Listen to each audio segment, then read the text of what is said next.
পেছনে হাজী আবুল হাসেন সাহেবের যে উৎসাহ অনুপ্রেরণা, সেটা আমি কৃতজ্ঞতার সাথে স্মরণ করি। এবং সেদিন বক্তব্যের সময় খন্দকার মুশতাক আহমদ সাহেব আমার খুব প্রশংসা করেছিলেন। হাজী আবুল হাসেন সাহেব এই এলাকায় খুব সুস্থিতি স্কুল কলেজ মাদ্রাসা প্রতিষ্ঠা করেছেন। উনি ইচ্ছা করলে সত্য মনোগ্রামই করতে পারতেন, কিন্তু না, তিনি হোমনা করেছেন। আপনি ওনার সুযোগ্য সন্তানের কাছ থেকে শুনতে পারলেন যে উনি সেই নোয়াখালী, সেই ফেনী, পরশুরাম, সাগরনিয়া, ওই সমস্ত এলাকায় শিক্ষা প্রতিষ্ঠান করেছেন। কি জন্য করেছেন? উনি জানতেন শিক্ষায় যদি উন্নতি করা না যায় দেশকে, তাহলে জাতীয় উন্নতি সম্ভব না। সেই জন্য উনি এই শিক্ষাকে সবাইকে অগ্রাধিকার দিয়েছিলেন। আজকে এই হাসিমিয়া স্কুল, এখানে আমার যিনি ঘোষণা ছিলেন, আমাদের আজকের অনুষ্ঠানে উনি ঘোষণা করেছেন, একজন প্রাক্তন ছাত্রের নামে আগে ঘোষণা করেছেন কাশিমপুর বিশ্ববিদ্যালয়ের স্মৃতিচারণ করবেন। বলে যখন ফেলেছে কাশিমপুর বিশ্ববিদ্যালয় না হলে কলেজ করা হয় এলাকায়।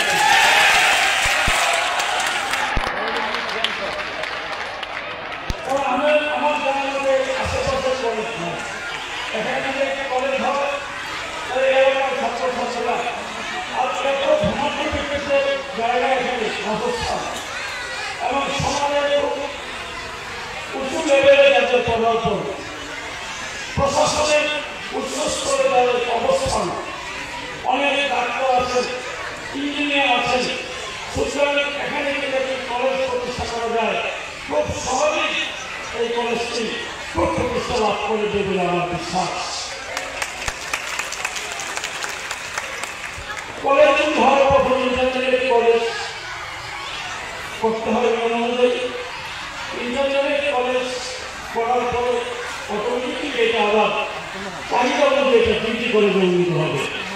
ডিগ্রি কলেজ হলে এখন অনার্স মাস্টার থেকে অনুমতি পাওয়া যাবে। সুতরাং আপনাদের যে চাহিদা, সেই চাহিদার জন্য দ্বিতীয় এখানে একটি ইন্টারমিডিয়েট কলেজে আগে প্রতিষ্ঠা করা। তো সেই লক্ষ্যে আপনারা যদি কাজ করেন, যেহেতু এই ক্ষেত্রে আমার পদচারণা, আপনারা যদি প্রাক্তন ছাত্র যদি উদ্যোগ নেন, এই এলাকার জন্য যদি উদ্যোগ নেন, আমার পক্ষ থেকে সকলকে সহযোগিতা করবেন। ইনশাআল্লাহ শিক্ষা ছাড়া জাতীয় উন্নয়ন সম্ভব না, যেটা একটু আগ্রহী করলাম।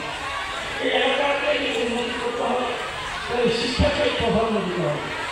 শিক্ষিত ব্যক্তিদের দ্বারা সমাজের যে আজকে যে সামাজিক অবক্ষয়, এই অবক্ষয়ের কারণটা কি? কারণ আমাদের যুব সমাজ বিভিন্ন রকমের যে অসামাজিক কার্যকলাপে আসক্ত হয়ে যায়, তারা মাদকে আসক্ত হয়ে যায়। কিন্তু যখন আপনার একটা শিক্ষিত লোক, তখন সে চিন্তা করে যে আমি যদি এই কাজটি করি, সেটা আমার জন্য, আমার পরিবারের জন্য, আমার এলাকার জন্য, সমাজের জন্য কতটুকু ক্ষতি হবে। এবং যারা এই শিক্ষায় শিক্ষিত না, তারা কিন্তু চিন্তা করে, তারা মনে করে আমার যত ভালো লাগে আমি সেটাই করবো। সুতরাং আমরা সকলে মিলে আসছে এই প্রতিশ্রুতি নিব যে এলাকাকে একটা শিক্ষার জোন হিসেবে প্রতিষ্ঠা করবো। আমরা খুলনা এবং মেঘনা হবে শিক্ষার জোন।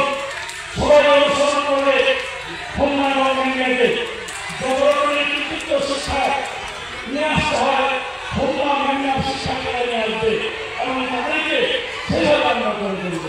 সেভাবে করে দেওয়ার জন্য আমাদের কিছু পরিকল্পনা থাকবে এবং সেই পরিকল্পনা করে আমরা কীভাবে বাস্তবায়ন করবো, সেগুলির জন্য আমাদের গঠন করা হবে, টিম গঠন করা হবে।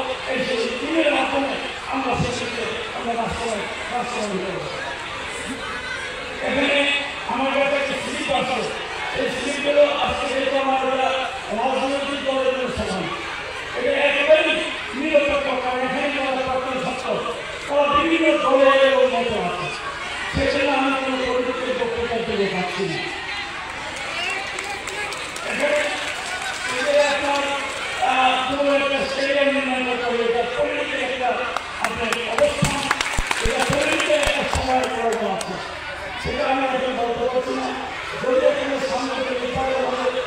নির্বাচনে যদি আমার ক্ষমতা আসে এবং সেখানে যদি আমার থাকে এলাকা দেখাশোনা সেখানে তো ইনশাল্লাহ এই রকমের একটি মাঠের প্রয়োজন সেই মাঠ হবে।